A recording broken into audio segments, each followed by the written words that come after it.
let's start with, first off, taking maybe a couple of minutes to just correct the motivation. For those of you who have been to some of our sessions before, at least the one that I participate in, and normally start all my meditations in making sure that my body feels completely rested, completely at ease.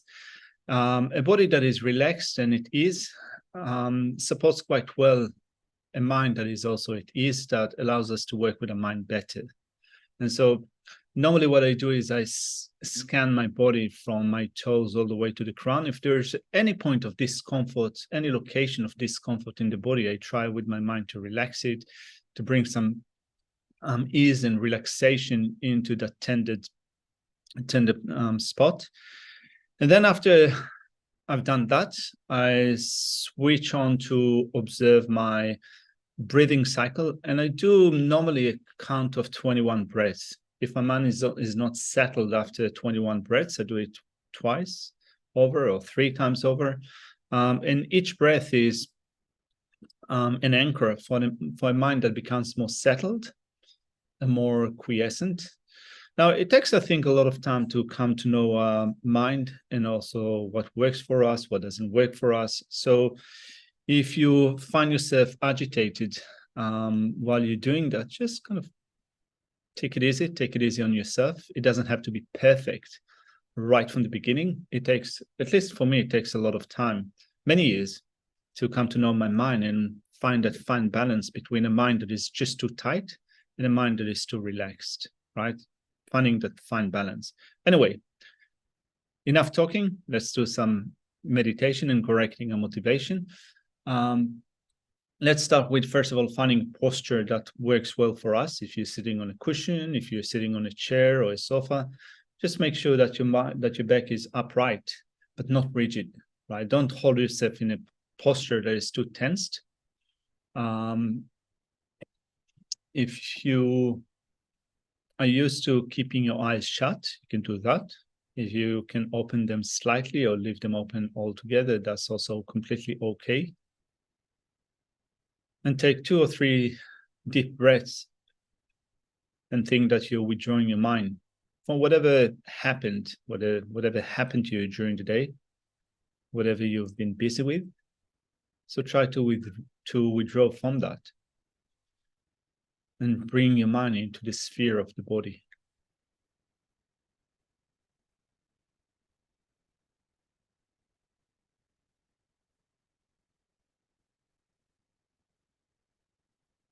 And quickly scan your body from your toes all the way to the crown. And try to lean into any point of discomfort. And if it helps, you can breathe it out, thinking that you're bringing in some relaxation and tenderness.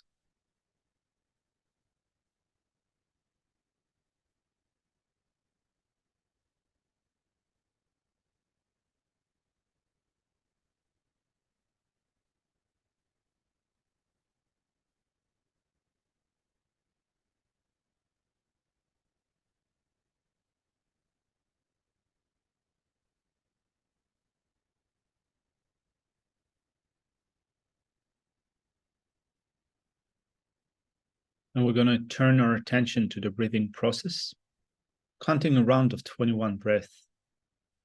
Each breath consists of breathing in and breathing out. And without trying to being too intellectual about a breathing process, we're using every breath as an anchor for a mind that becomes more settled, but also more quiescent and expansive.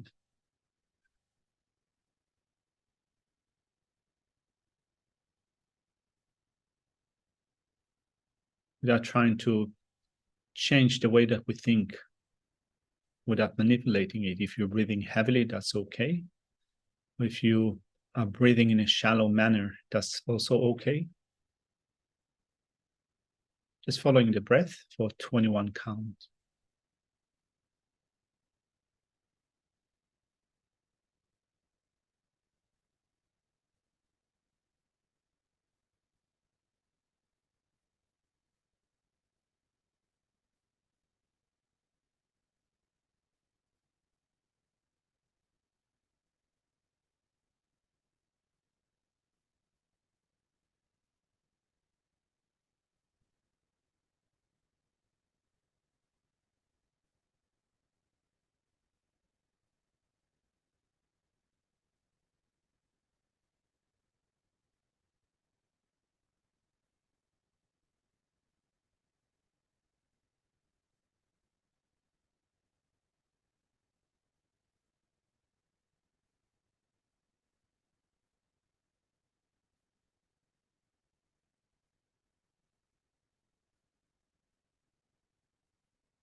And at the beginning of our session in correcting our motivation,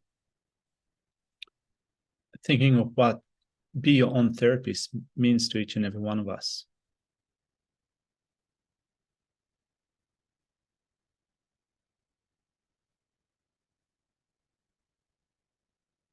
I think that for me, it means coming to know my mind better.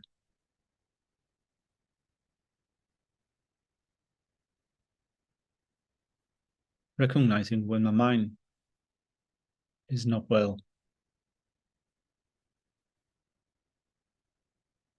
When fear or anger or distress or attachment or jealousy or pride seep in.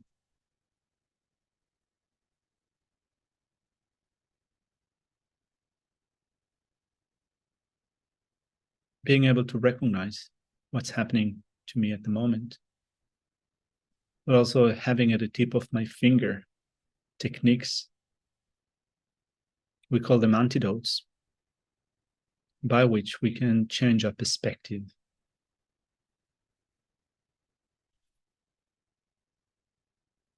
And so to do so, we first of all need to generate knowledge. Not only knowledge, but also experience. To experience our mind. To be able to develop a better understanding of what's happening to us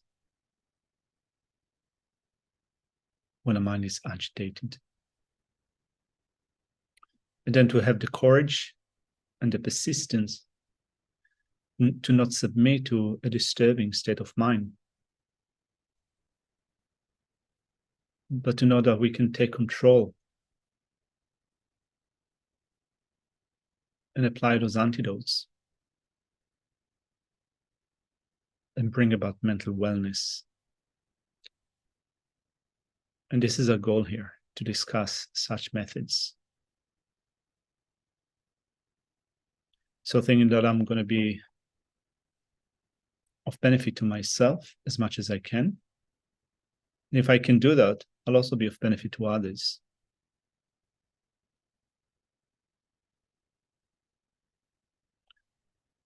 And for those of us who see ourselves as Buddhists, we can also include going for refuge and bodhicitta at the beginning of our session, thinking that if we motivate our mind with refuge, it will turn a discussion into a Buddhist practice. And if we include bodhicitta in our motivation, our discussion will be the Mahayana Dharma, a practice of the Mahayana Dharma. If you don't see yourself as Buddhist, that's also completely okay. You can simply think that you would like to be of benefit to yourself and of benefit to others as much as possible.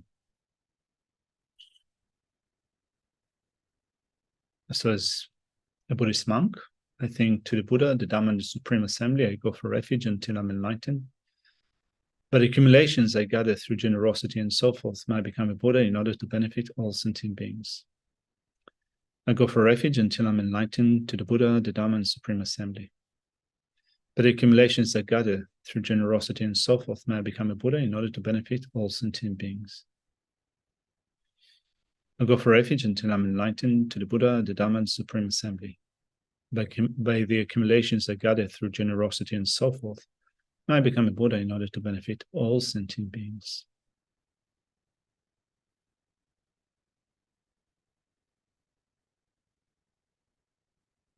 All right.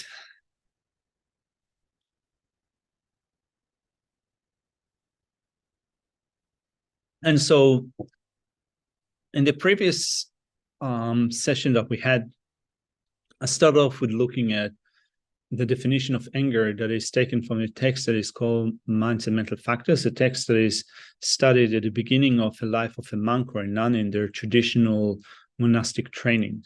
There's a list of 51 mental factors in that text, which are broken into 6 groups. We call them mental factors, but also another way of looking at them is of mental processes or mental events. Of those groups, 6 groups of mental factors, there is a group of 6 root afflictions. Amongst them, we find anger.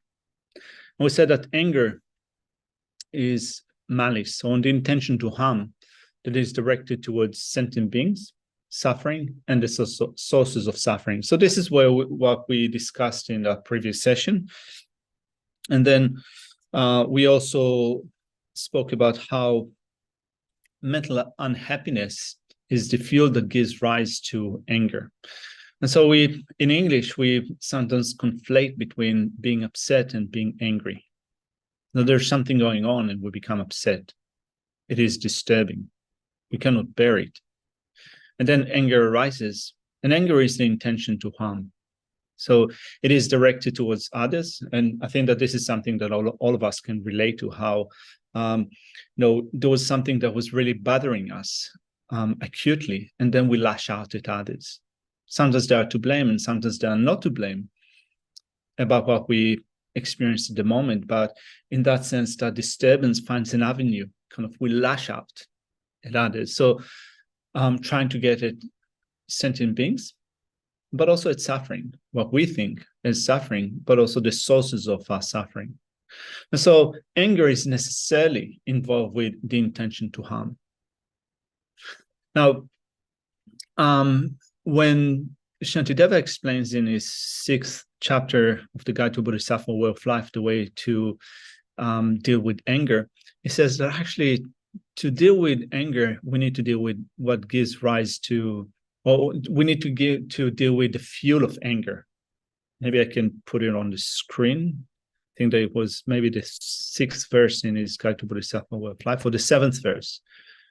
So he says, having found its fuel of mental unhappiness in the doing of what I do not wish for, and in the hindering of what I wish for, hatred develops and then destroys me. And so Shantideva says that we need to deal with the fuel of anger, mental unhappiness. Again, we conflate this being distressed about something or being unhappy about something with anger. We can change the situation. There are certain things that we encounter which are unjust. They're not justified. We become distressed about them. We become unhappy. That's completely fine. What we want to avoid is the next step, which is the developing the intention to harm. Now, it sounds quite nice to say it, or it's quite nice to read it on paper, but in actual fact, our mind is often out of control. My mind is out of control. It's so difficult to stop when the mind is unhappy, when the mind is distressed, and think that there's something happening to me now. If I don't stop now and try to deal with what's happening now, the next step would be anger. And then with anger, I lose control. I think that a question that comes quite often in Buddhist teachings is, what if I don't become angry? If I don't become angry, there would be no way for me to change my situation. Anger can be actually a positive thing, because only if I get angry against things which are unjust, I can correct what is unjust. I can put things right. And so again, I think that it's good to remind ourselves that being distressed or upset about a situation is not like anger, because anger is a mind that is out of control. It wants to harm others, suffering, and this is the sources of suffering. So it's okay, or you can even say that it is legitimate to be upset about something that is not right. But if I think now, this is not right, and therefore it needs to change, without developing the intention to harm. So if something does need to change, then how do I bring this change without harming others and without harming myself? His Holiness the Dalai Lama said before in some teachings that he gave, he said that if you need to punch someone in the face, I'm kind of paraphrasing what he said. He said, if you need to punch someone and you're completely enraged, you're completely livid, it is not unlikely that you will miss the spot. Whereas if you have complete control over your mind, if you need to punch them, your mind is not out of control, you'll be able to be accurate. So of course, we don't want to punch others, but with anger, our mind goes out of control and we say things that we regret. We say things which are completely out of control. Now, I lived at Chenrezig Institute in Australia for 18 years. And over the years, I had some conflicts with others. And I mean, not many and not major, but there were at least two people at the center that kind of had full-blown argument with.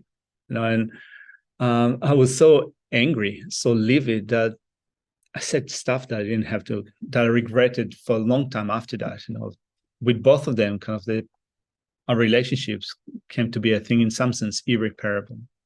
And so that's what happens with anger. We lose control. So if we can recognize the sense of being upset about something, the mind is distressed, the mind is uncomfortable, the mind is in pain, then we can try to apply antidotes to our mind at this point. All right. And so this is what we spoke of in the previous session. We spoke about how mental unhappiness is the fuel of anger.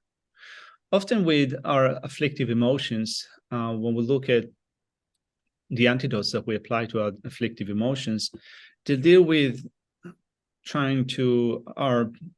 the antidotes work in trying to change our perspective, to correct our perspective. And so then one question came up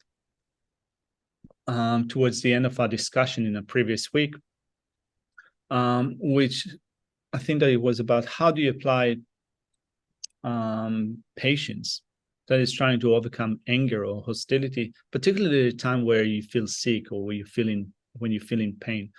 How, not only that, how do you think of impermanence when you become sick, when you're in pain? This is one of the antidotes that we can use in order to change our perspective. And so we ran out of time in the previous session speaking about impermanence. And so I thought of speaking a little bit about impermanence today, and speaking about a couple of things that we can do with impermanence. Now, discussing that is good, but also then we need to use it. To be able to use it, we need to think about it regularly. If we can do it every day, that's good. But even if we cannot do it every day, doing it every once in a while, every so often, not every once in a while, every so often, every few days, a few times a day, hopefully, we will develop habits that will be helpful in applying them at time of need. If we do it as a one-off thing, it is likely that we'll not be able to draw upon that when the time comes.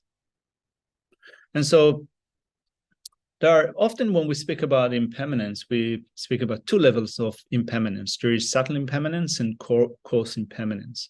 Coarse impermanence is something that we see in daily life, when things fall apart, when things break, when a situation all of a sudden changes, when people around us die, when we become sick, when others become sick. All of these are instances of coarse impermanence. And facing them is not always easy, but there are meditations that we can do in order to at least come to terms with inevitable change. And so one of the meditations in the hallmark of this tradition is the 9-point death meditations, which consist of 3 main points, 3 root reasons they're called, or 3 main points, reminding us that death is inevitable, death is certain, that the time of death is uncertain, and at the time of death, all the things that we hold to in our life so dearly, our friends and relatives, our possessions, even our body, all of them will be left behind, and we will continue on after death empty-handed. The only thing that will continue with us is our mind, and also all the positive things that we have done in our life. All the positive things, but also all the negative things, not only in this life, but in previous lifetime as well, previous lifetimes. And so it is said that the only thing that will be of help is the Dharma in the 3rd root reason. But what it means for me, at least, is that what will be of help to me is, first of all, generating a virtuous state of mind, being on the verge of death, in drawing upon whatever positive thing I've done in my life, and also using positive imprints that I created before I don't know, I have no recollection from my previous life, so I have no idea what positive things I've done in previous life. But at least I can say that in this life, I was born into a, relatively speaking, comparing to other places on this planet, I was born into an okay situation. I had good education. I enjoyed good health system. Then I encountered the Dharma. I encountered spiritual teachers. I have friends that that support me. I have friends that required support. So we live in harmonious and supportive conditions. All of these are necessarily results of things that I've done in previous lives, which I have no knowledge of, but certainly they are results of that.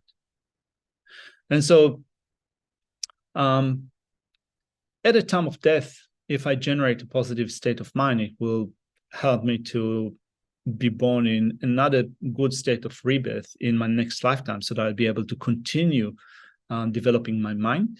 But also, the only thing will be of help in that if I think of wanting to secure a good state of rebirth, wanting to meet the Dharma again, wanting to meet spiritual teachers, wanting to have supporting environments, conducive circumstances, positive things that I do in this life in terms of my practice, practicing generosity and ethics, patience, joyous effort, meditative concentration, wisdom, and all the rest, all of those things contribute to shaping all the circumstances that I will encounter in my next lives.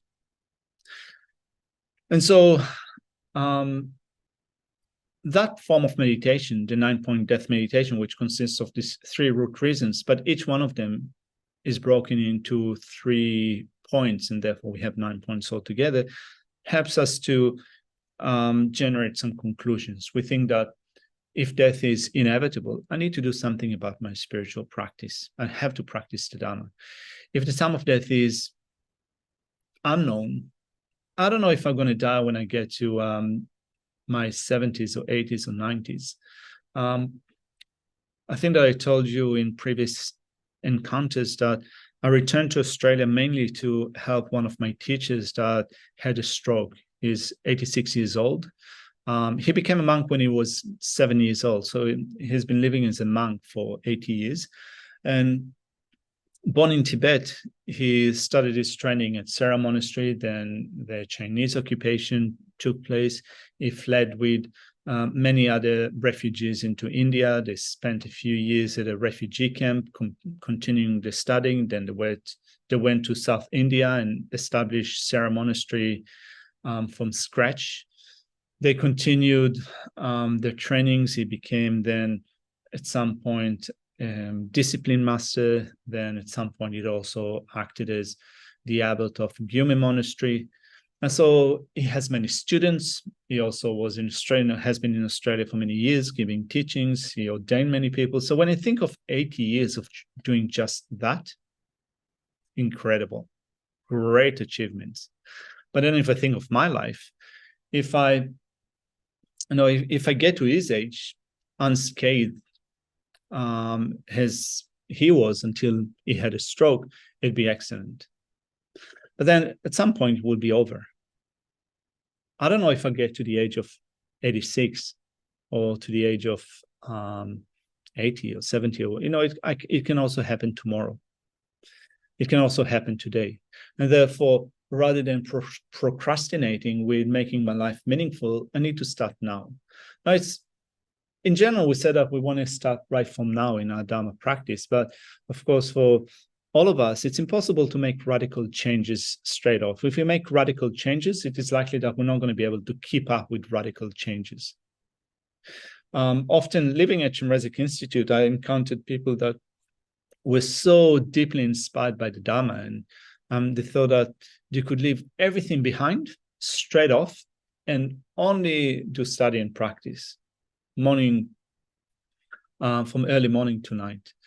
For the vast majority of them, after a short time, they learned that it was impossible. Not only that, we also expect that there are certain expectations that we have of ourselves, that if we do only that all day long, our mind will be transformed immediately, instantly. Often when we find out that actually it doesn't happen because it requires a lot of time, we become disheartened, we become despondent. We think that if Dharma is not helping me to change my mind, maybe something else can help me. And so rather than thinking that when we think that at the time of death, nothing will, when we think that since death is inevitable and the time of death is uncertain, and therefore I need to start from now, also be reasonable about starting from now. Starting from now means that we set some time to mental development, for study, for discussion, for meditation, for practice, but also there are other things that we need to attend to. You have families, you have jobs, you have you live in a certain social structure that needs attention. We also need to take care of these issues.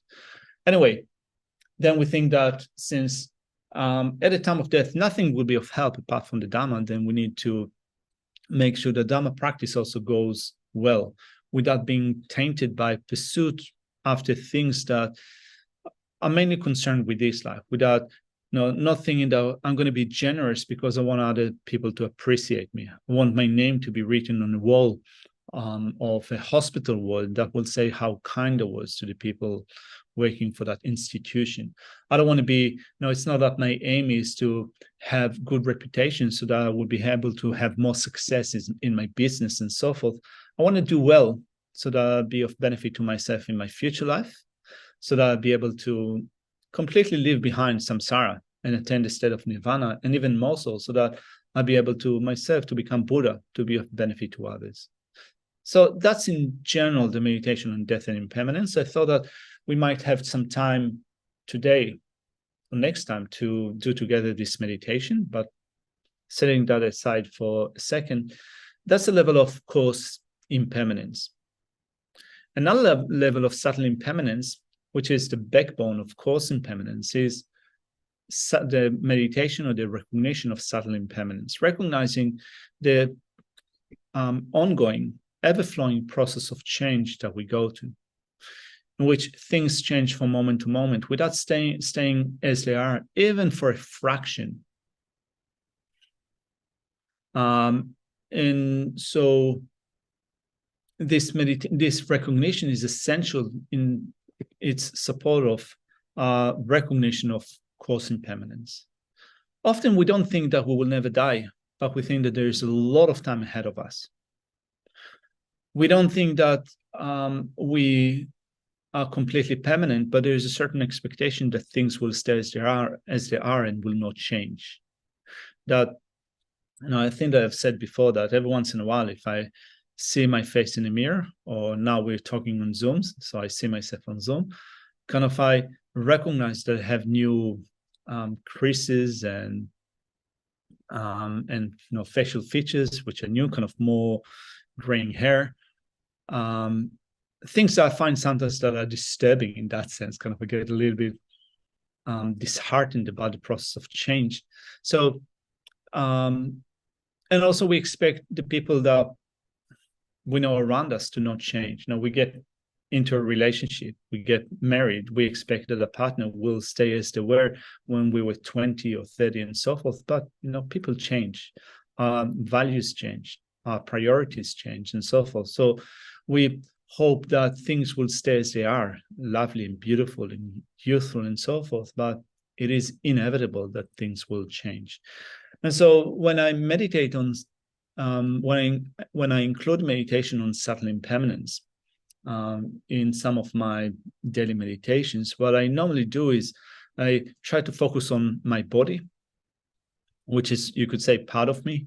I try to focus on my body and then focus on things, on processes that occur within the body. And so I think of, first of all, what's happening on top of the skin, under the skin, inside the body.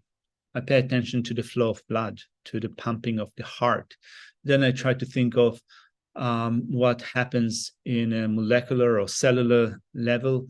There's a constant process of change and reactions in the body. And there is nothing within the body that stays as it is for even a fraction. And so doing this meditation again and again, I think that at some point you can really get connected with how there is a constant flow of change that occurs to us in our body. And it is particularly useful when you experience either sickness or loss, or a frightening, unexpected situation. First of all, it's helpful in terms of recognizing that although it is painful and somewhat unexpected, from another perspective, this is the nature of change. When cause and conditions come together, they affect a certain change that occurs. When we experience sickness, when we experience loss, it means that the cause and conditions that supported something that we like have deteriorated, they are no longer there, and therefore change is inevitable. It's also indicative that cause and conditions for something that we dislike, that we do not want, play a role in our experience. And they're in somewhat inevitable because there is a constant flow of change. It's easy to do it. No, it's easy to come to terms with that if we think about it regularly, if we habituate the mind to thinking in this way. If we do it only at difficult times, it is likely that the efficacy of this reflection would be quite small. It might be of help, but small help. So habituating the mind with that is crucial. So I thought that we can maybe do 5 minutes meditation on subtle impermanence. But before that, I'm wondering if you have any thoughts or any questions. Scarlett. Hello. This is at a really good time because I was listening to a Rinpoche and he was talking about, exactly what you were talking about, death and impermanence. And he was saying what you were saying is that it's sometimes when we think of it, it can be scary, but it's, waking us up to the fact that if we have to that we should treat people with kindness, wake up, that we might not see them tomorrow, and on he spoke. And then my question is, as you were talking about this, like, say for example, like for myself, I'm learning shamatha, right? How would I infuse this in my kind of routine? So like if I do shamatha in the morning and then in the evening, can you support like how I could infuse this to make it a habit like you're talking about right now? Thank you. All right. Thank you for the question, Scarlett. So I have a couple of thoughts came up in my mind when you raised those, when you came up with this question. So first off, when things become when things get up close in your face, there is so much more to work with. I was born and raised in Israel, and although I have been living away from Israel for many years, still, most of my family and also friends are still there, and there are terrible things happening now in the region. Just yesterday, I saw an interview with one of my Dharma friends. She organized the first Buddhist course that I participated in 27 or 28 years ago in Israel by Thupten Chodron, an American nun that lives at Shravasti Abbey. And she barricaded herself in a safe room for 12 hours with her daughter when there were terrorists outside trying to break in and kill them. And so I was thinking that we speak of death and impermanence for a very long time, but when things come really up close, it's terrifying. But unless we do the work before that, and unless we are challenged sometimes by either death of someone that is close to us, or our own upcoming death, or situation around us, meditation can become can remain quite superficial. At least for me, my meditation sometimes is really superficial. There's nothing that is threatening me in a deep sense. And so I think of death and impermanence, but it's just on the surface. These events are really uncomfortable and really distressing. And then in a state of distress, it's good to try to apply those meditations. So I have distress happening, but also at the same time, I think that this is actually a really powerful reflection when distress is there. And so how do we use then shamatha in trying to combine these meditation practices? So for those of you who do not know what shamatha is a meditation when we hone our concentration. We want to develop a single focus, single pointed concentration that is free from mental excitation or mental distraction, free from also laxity, to reach that state in which our mind is completely at will. If we place it on a certain object, it will stay on that object for as long as we want to, but also we'll feel completely comfortable, completely at ease with an oozing sense of well-being, physical and mental. It's easier said than done. It's pretty difficult. So it's not an analytical meditation such as the one that we spoke of, the 9-point death meditation, but it is more of a single-pointed meditation. So how do we combine the single-pointedness with an analytical meditation? Well, I think that, or at least the way that I've been trying to do it, is to break my meditations into segments. And so, for example, here we speak of the if I speak of the 9-point death meditation, the first root point says that death is inevitable, death is certain, consisting of 3 points. So the first one says that, in quite a poetic language, it says, the lot of death will certainly come, it cannot be avoided. That's the first reason. Second reason says that time is running out, and we're getting closer and closer to the moment of death, and our lifespan cannot be extended. And then the third point is our recognition that even when we're alive, there is very little time to do a very effective Dhamma practice.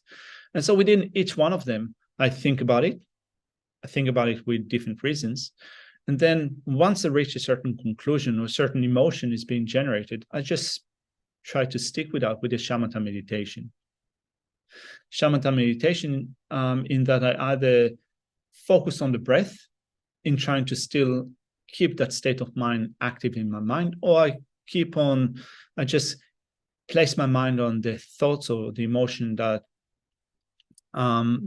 I reached, and try to infuse my mind with that thought and to acquire a new habit. And so the conclusion that we come to when we think of the first root point is that, therefore, I have to practice the Dhamma. So I reach that conclusion, and then I spend 21 breaths or 3 rounds of 21 breaths, just trying to infuse my mind with the determination to practice the Dhamma. So this is what I do in a shamatha meditation, or a part of shamatha meditation that is combined with an analytical meditation. I'm wondering, Scarlett, if this is what you were asking, or am I completely off the topic? Yeah, no, this is exactly what I am working with. This week I've been pretty committed and I've been consistent. So would I just do the 9-pointed death meditation just like once, maybe in the morning, or is it recommended I do it morning and evening with the shamatha?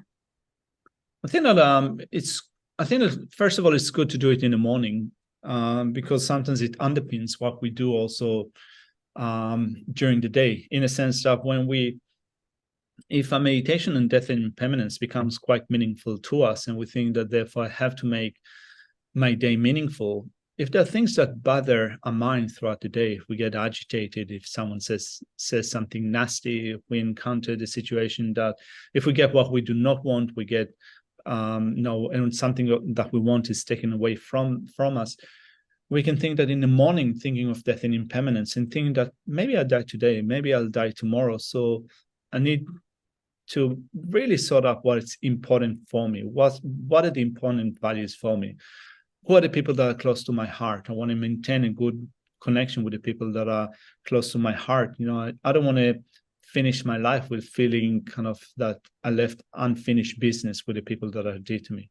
And so if we do that in the morning, there is a better chance that we will still let it affect the mind later on. But of course, I think that it takes many years for the meditation to build up gradually and try to infuse those ways of thinking in our mind so that we'll also be able to react upon them. So it's best to do it in the morning. Now, how long you should do it? Well, it depends on how long you have for your spiritual practice. There are days in which, for example, I'm very busy. I have to kind of open my eyes and just kind of within half an hour or an hour do something else. So my reflection is quite short. There are days in which I have more time, so I spend more time in that meditation. Also, honestly, when I get to the evening session, my mind is still pretty chattery, and I try to do some meditation, but often my meditation is not as deep and meaningful as the meditation that I have in the morning. It's just kind of just way more difficult to make the mind settle. So we do whatever we can. Now, it's not necessarily the case that we need to be sitting down for a half an hour, an hour formal meditation session. If you find 5 minutes during the day in which you sit on the train, or you're waiting for a doctor's appointment, or you're just sitting with a cup of coffee, you can just take 5 minutes and think of one element of that meditation and also practice shamatha together with that. So I think that there's no fixed prescribed recommendation for how many times a day you should do it and for how long. Depends upon your schedule and depends upon how much you can make that meditation come alive. If we don't make those meditation come alive in our mind, at some point they become quite superficial or shallow. I think that, at least for me, kind of often when I don't think about my day-to-day reality, if I think about it just in a kind of in a general nebulous way, they still remain superficial. If you can do them in the morning, that's good. If you can do that in the evening, that's very good. During the day, also good. If you don't have the time to do it, just try to think of even parts of the meditation for 5 minutes, 2 minutes, or whatever, and also practice shamatha with them. Thank you, Venerable. This topic used to be scary for me. I used to want to not listen to Dharma talks about it, this and karma. And I find that my mind is like adjusting to it because it's not as scary as I thought. So thank you very much. And I feel more brave and courageous to listen to this. Thank you. Thank you. Yeah, it's pretty confronting, particularly I think when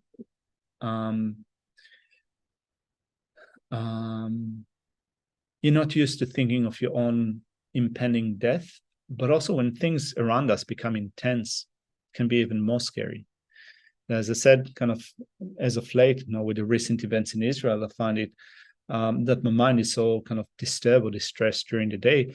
And it is a good time to meditate. But, it's not that it makes distress or being agitated go away completely, but then it's more of you have more to deal with, more things that you can work with your meditation. If you don't have this stressing situation in your life happening, meditation can become quite a feel-good practice, but it doesn't reach very deep.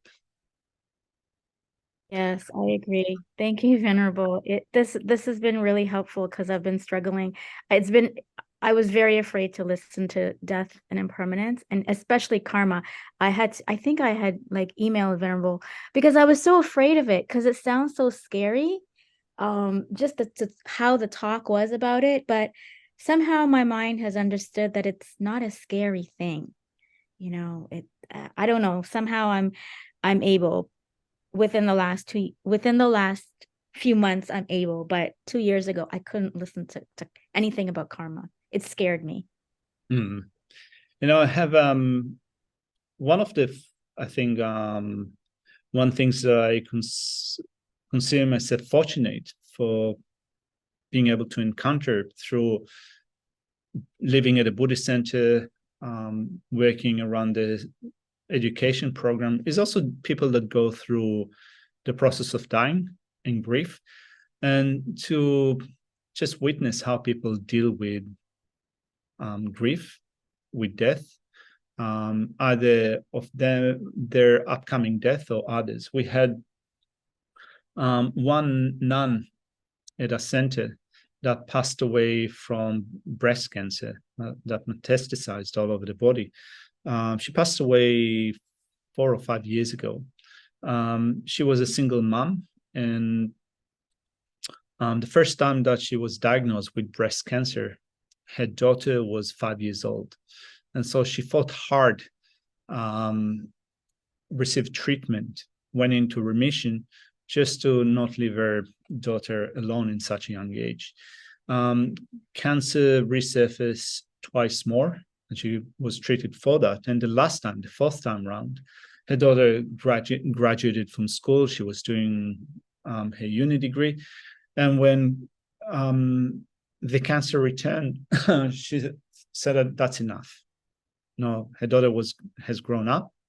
She said that she doesn't fear death anymore. She's done all the preparation that she had to do. And the community supported her as she was going through the last few months and weeks of her life. It was actually incredible and inspiring to see how, if you really in your mind, if you come to think that all the things that I cherish so much in my life, my reputation, my relationship with others, my possessions, all of those things will be left behind. And therefore, in the time that I still have left in my mind, in my life, I want to make it meaningful. And making my life meaningful can mean different things to different people. But at least I think that it starts with our relationship with others around us. If we can really make our relationship with others more meaningful, that would be a wonderful way to die.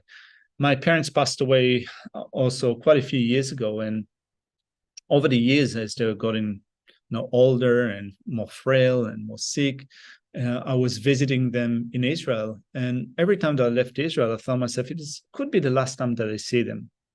And as it happens in families, when you live in them in close proximity, you can have arguments and tension, and you're batting your head against the wall and they're batting the head against the wall. It's pretty kind of, some things can get pretty intense, but still, I always reminded myself that maybe this is the last time that I see them. And therefore, I don't want to leave things in a mess, or to feel, that I could have done something else, that I could have given up my pride, or that I couldn't be nicer to them at the end. And so observing that nun that passed away at the center was wonderful. She did it perfectly. She came to terms with her own death. Everything that she did was meaningful. She also distributed all of her things, all of her money, possessions, and so forth, a few weeks before she died. So she died without any sense of clinging whatsoever.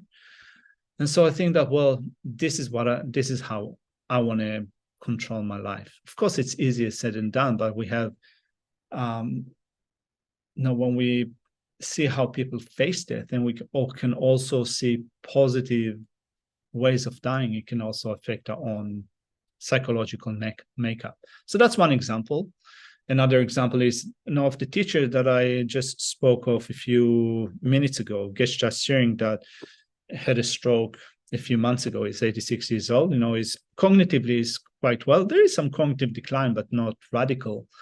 But it's pretty, we having conversations, we are speaking about life. His rationalizing mind is still pretty full on, kind of working full speed ahead.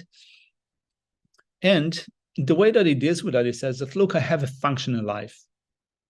I've accomplished the meaning of my life. This is the last chapter in my life. Now it's time to die and get a new body. So, when we think, sometimes it says it's better, I'm better off dead. But I think that when we speak of this sentence, when we think of this sentence, I'm better off death, it can sound pretty grim. But I think that for me, what it means is that if you've lived your life to the fullest, have a lot of meaning to your life, and then there comes a time in which that this is the end of your life, you can think, death is coming, death is approaching. I had a good life. I'm not regretting it, or at least I'm not regretting the big picture. We can regret many things that we have done before, but if at a latter part of our life we've made some changes and we lived a meaningful life, this is not something that we need to regret.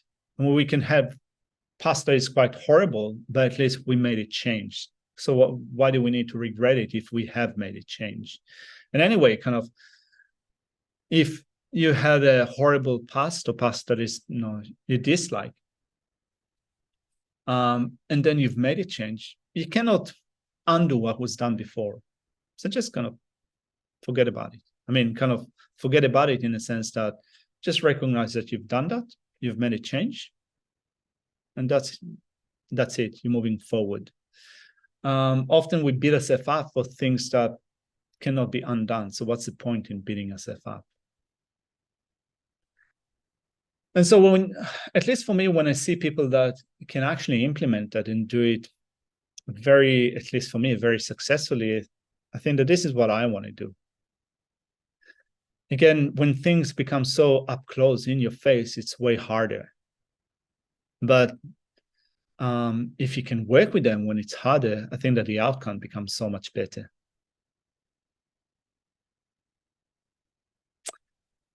Any other comments, by the way, from other people? Have you kind of faced similar situations?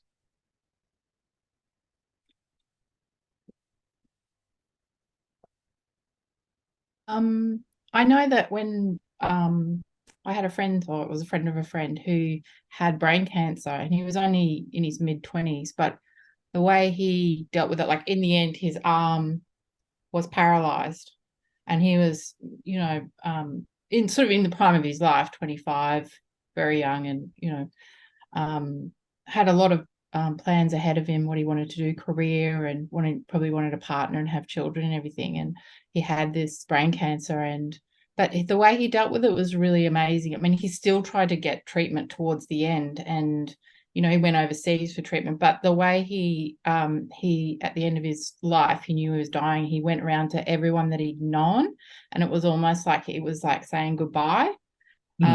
So he made a point of reaching out to everyone, even if it was just like somebody, I was just an acquaintance sort of, friend of a friend, but he was still made time for everyone to kind of say goodbye. It was really, really lovely. So yeah, I'd share that.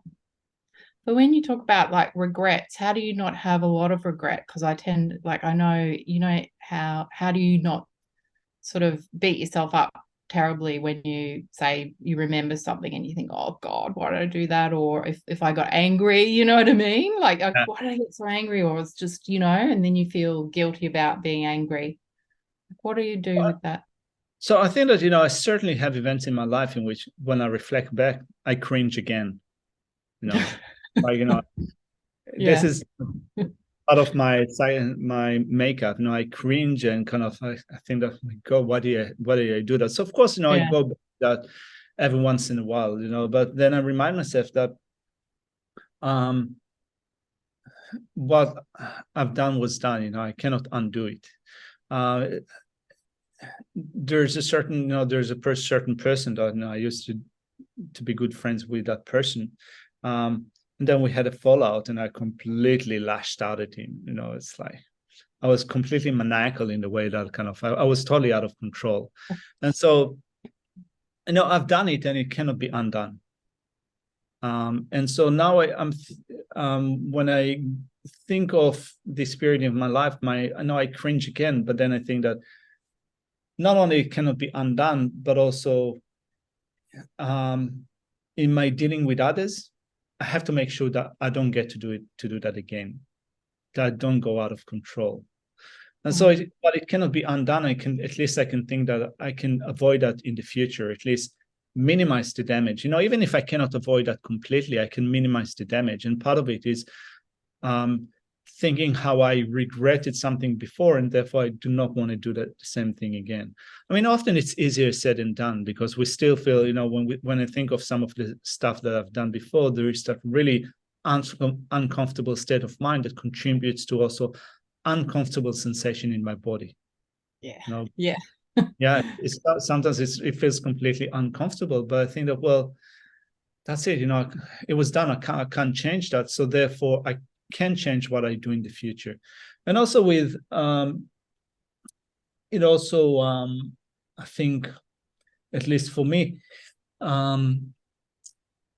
saying sorry, but not just kind of sorry as a kind of as something that comes out of the mouth, but really mean it, kind of taking, owning mistakes that I've done and admitting them out loud, not only in my kind of in my heart or in my mind, but also expressing that out loud is helpful. Doing it in a sincere way. I think that it's pretty difficult because we often, we don't want others to think ill of us, to think badly of us. If we express our faults out loud, we say that, look, I was wrong and I'm sorry. If we don't express it out loud, it means that sometimes we still protect ourselves. We don't want our bad qualities or our bad traits to be exposed to others. I find sometimes that in certain situations, not in all of them, we don't need to disclose everything to everyone, because then, at some point it could become just almost like mental garbage that we dumped upon others. So we don't have to do it all the time. But in certain situations, I found that if I actually say that, well, that was my mistake, I own it, I apologize, and I sincerely want to move on, I found that it's way easier for me to then move on, but also refrain from doing that again in the future. If I'm not sincere with myself about it, if I just say sorry, but I'm not deeply sorry, and I don't really want to make changes, it just kind of becomes a little bit meaningful. Meaningless, sorry, not meaningful, meaningless. Yeah. Thanks. No worries. All right. I think that our time is up for today, with no meditation at the end, but it's also okay. Let's maybe finish it off for today with dedicating that whatever discussion we had today that might have triggered some points for you in your mind, might have been positive or negative. May we be able to use them to enrich our mind, so that we'd be able to deal with life better when situations arise. But not only that, we also dedicate it in a more Buddhist way, so that we'd be able to direct our mind towards a process of mental development that will continue not only in this life, but for future lifetimes and beyond that, so that we will be able to become fully enlightened beings with full ability to be of benefit to others. So, thank you very much. For those of you in the US, have a good night. For those of you in Australia, have a wonderful rest of the day. Thank you.